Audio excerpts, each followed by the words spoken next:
السلام عليكم ورحمة الله وبركاته. ازيكم حبايبي؟ عاملين ايه؟ وحشتوني جدا جدا من الفيديوهات اللي فاتت. متنسوش كده اول حاجة تصلوا كده على النبي. ولو اول مرة بتشوفيني، انا قناة عالم ماما وكندا.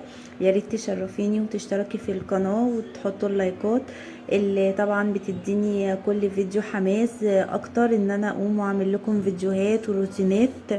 بشكركم جدا على لايكاتكم وعلى اشتراكاتكم ليا، انا بشكركم والله. وفرحانه ان انا عملت ناس كويسه جدا في حياتي. ربنا يخليكم ليا يا رب وما يحرمنيش منكم ابدا. بصوا حبايبي، قومي تشجعوا معايا كده في الروتين الحماس دوت. هيعجبكم قوي وهتقوموا تتشجعوا معايا، انا واثقه من كده طبعا. بصوا انا قمت دلوقتي. ده عملت الاول حاجه كوبايه قهوه عشان طبعا دماغنا كده تبقى مفوقه كده في اللي احنا هنعملوه وما يجيلناش صداع. اول حاجه طبعا بنشرب القهوه بتاعتنا. عملت القهوه وشربتها كده. وبعد كده رحت داخله حطيت، كنت غسلت اللحاف زي ما انا موريتكم. شطفته ونشرته. وقلت اخد البطانية لان هما ملهمش لازمة خلاص، اللحاف مش هنستغطى بيه والبطانية. فانا طلعت دفايتين. قلنا نستغطوا بيهم بالليل، عشان قلنا نستغطى بالدفايتين. وقلت اغسل البطانية، نقعتها بعد كده دخلت. طلعت ازازة اللبن اللي احنا طبعا بنجيبه كل شهر، الخزين بتاعنا بنحطوه في البيت. كنت جايبة ازازتين لبن، واحدة خلصت والتانية طلعتها حلت من الفريزر. حطيت في اللبانة كده عشان اغلي منها، اعمل شعرية باللبن. اودي مثلا لكندا كوباية لبن. اخدته غليته، وبعد ما غليته قلت اعمل ايه حاجة حلوة كده. فكرت ان انا اعمل شعرية باللبن، بقالي فترة ما عملتهاش. جبت الحلة، حطيت فيها حتة سمنة. ورحت حاطه فيها الشعرية وفضلت اقلب لغاية ما احمرت مني كده، ايه ادت اللون اللي هو الذهبي. رحت حاطه عليها المية لغاية ما اتشربت، حطيت عليها السكر. وبعد كده رحت حاطه عليها اللبن. وكانت بصراحة ريحتها والله العظيم نفسي تعملوها وتجربوها، يعني ريحتها حلوة قوي وطعمها حلو قوي. تعملوها لاطفالكم مثلا او ليكم لو انتوا مثلا عايزين تعملوا ايه حاجة تاكلوها كده. بقى انا اللي حطيته من فوق دوت بعد ما فرخت في البولتين الصغيرين دولت. حطيت رشة قرفة. انا بحب اي حاجة احط فيها قرفة، بتدي ريحة وطعم ومش وحشة، يعني القرفة مش وحشة. فحطيت رشة صغيرة كده، بحط ساعات على الرز بلبن وعلى الشعرية باللبن. حطيت رشة قرفة كده في الشعرية. واكنيها كان طعمها جميل. بعد كده المطبخ بقى كان مقلوب مواعين، مسكت كده غسلت المواعين. كان عندي مواعين ياما قوي وكنت بصراحة ناعية همها. بس الحمد لله ربنا اداني الصحة ووقفت عملتها. طبعا انا عايزاكم تقوموا تتشجعوا معايا. ما تبقيش كسلانة وتسيبي مثلا حاجتك مش قادرة تقومي تعمليها. لا، حتى لو بتسيبوا الحاجة كده ومش قادرين تعملوها، قوموا عليها كده مرة واحدة. طبعا يعني هترتاحوا نفسيا اكتر. انا ما بعرفش اقف اعمل اي اكل غير لما يكون المطبخ عندي نضيف ومفيهوش ولا معلقة ولا كوباية مش نضيفة. فانا بصراحة قمت كده لقيت المواعين ياما قوي، قمت غسلتها. ورحت اخدت المطبقية ديت، كان بقالي كده فترة ما صفتهاش من المية. وبعد كده رحت ماسكاها، رحت غسلاها. ورحت حطاها تاني مكانها. بس ورحت رصة فيها الكوبايات. ورصيت فيها الحاجات اللي هي كانت انا غسلاها. بعد ما خلصتها كده وبص حطيتها غسلتها بتروح زي الفل. والجيسة الاستانلس مش من اللي بتصدي، مع يعني نضيفة. رصيت فيها الكوبايات اهو والبولتين والحاجة. وبعد كده رحت ايه بقى، قلت ايه اعمل اكلة كده بقى غدا حلوة ايه النهاردة كده. فانا عايزاكم تقوموا واي حاجة وراكي خلصيها.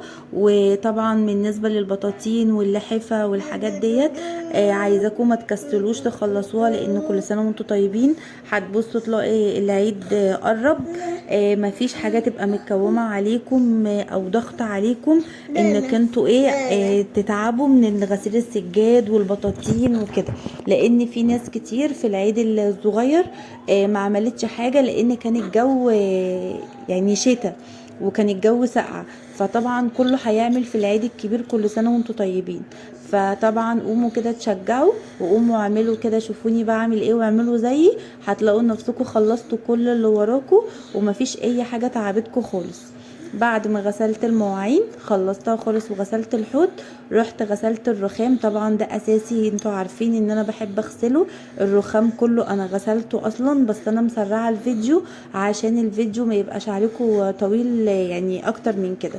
بصوا انا كنت بوريكم في الاخر ان انا خلصت الازازه بتاعت الشامبو اللي انا قايله لكم ديت فاضيه، انا حاطه فيها الميه بخل. وبرده بعد ما بغسل الرخام انا بحط نقطتين وبمسحهم بعقمها بالميه بالخل.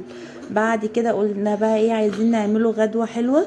انا كنت مطلعه ربع لحمه مفرومه من امبارح من الديب فريزر. بس انا بصراحه ما كنتش عارفه يعني هعمل كفته ومكرونه ولا كنت هعمل عيش بلحمه. فانا بصراحه قلت المكرونه، انا كنت لسه عاملاها. انتوا شفتوها في الفيديو مع الكبده والبتنجان. فانا بصراحه مش عايزه مكرونه تاني. ففكرت ان انا برضو بقالي مده كده ما عملتش عيش بلحمه. طبعا انا قايله لكم ان انا بجيب كل حاجه في البيت احسن من الفلوس. وقت ما بعوز اقوم اعمل حاجه بلاقي كل حاجه موجوده عندي. طلعت كيس خميره، وجبت شوية زيت على شوية دقيق وشوية مية ورشة سكر صغيرة ورشة ملح، ورحت عاملة العجينة قدامكم. والله كانت يعني وانا ماسكاها كده كان الملمس بتاعها زي الملبل بالظبط. جميلة. كل حاجة تعملوها بايديكم في البيت واوفر من بره بكتير.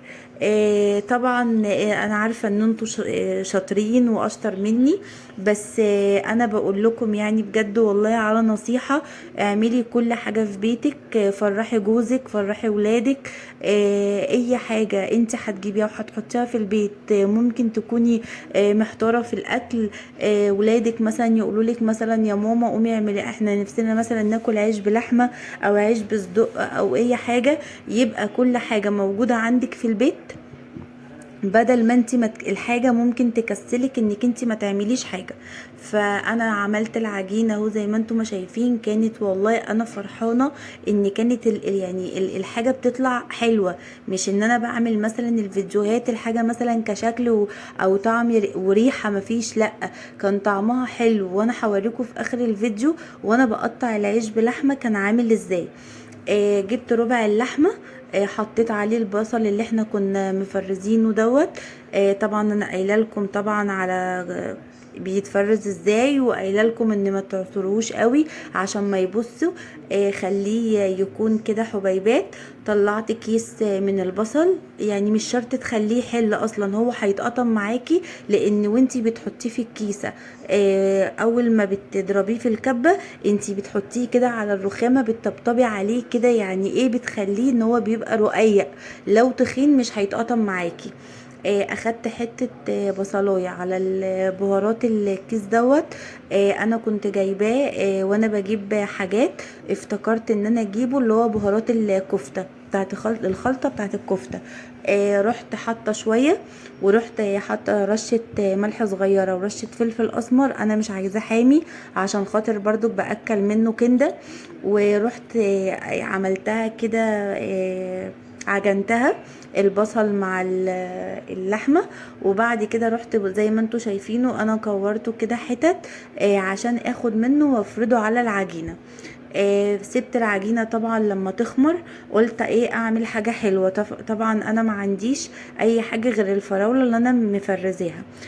طلعت كيس من الفراولة، ورحت حاطه عليه شوية لبن وشوية سكر وشوية مية صغيرين، ضربتهم وقلت برضو ايه عشان لما ناكل نشرب حاجة كده حلوة بعد الايه الاكل. طبعا احنا شطار ولازم نعمل ايه كل حاجة. فجيت رحت جايبه العجينه. انا ما عنديش اللي هي البتاع اللي هي النشابه ديت، اللي بيقولوا عليها النشابه، اللي هي بتفرد العجين. فانا باذن الله بمشيئه الله هبقى اجيب واحده كده من اللي هي الصغيره دي اللي بتفرد ايه العجينه. فانا حطيت رشه من الدقيق على الرخامه. طبعا الرخام انا غسلاه نضيف، ورحت حاطه رشه دقيق، ورحت حاطه العجينه بتاعتنا، ورحت عاملاها كده مبططاها بايديا، وحطيت اللحمه. انا بحب اعمل انصص، بس انا عملت رغيف عشان برضو كوريكم ايه الرغيف ازاي والنص ازاي.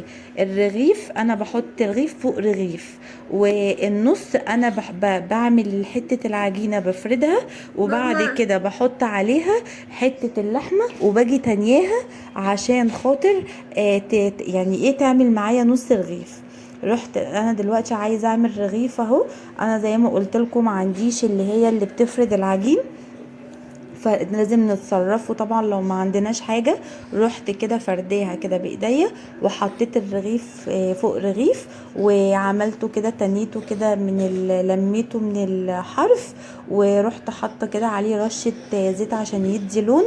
وانا ما عنديش سمسم بصراحه، انا المره الجايه هبقى افتكر ان انا اجيب سمسم وابقى احط فوقيه برضك، هيدي طعم وشكل احلى. كده انا كنت خلصت العيش بلحمه، ورحت مسوياه وطلعته من الفرن، غطيته شويه بحس ان هو يعرق بس سنه ان يطرى معانا نعرفه ناكله. بصوا انا وانا بقطعه كده حطيت لكم النص بقطعه على الرخامه. بص كان شكله عامل ازاي، كان شكله جميل وكان طعمه جميل يعني. بصراحة قعدنا كنا، بصراحة كان طعمه حلو قوي وبيشبع كمان.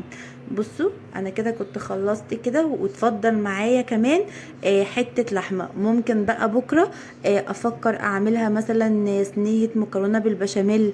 عندي طبعا اللبن وعندي كل حاجة موجودة. يا ريت ما تنسونيش في اللايك وفي الاشتراك.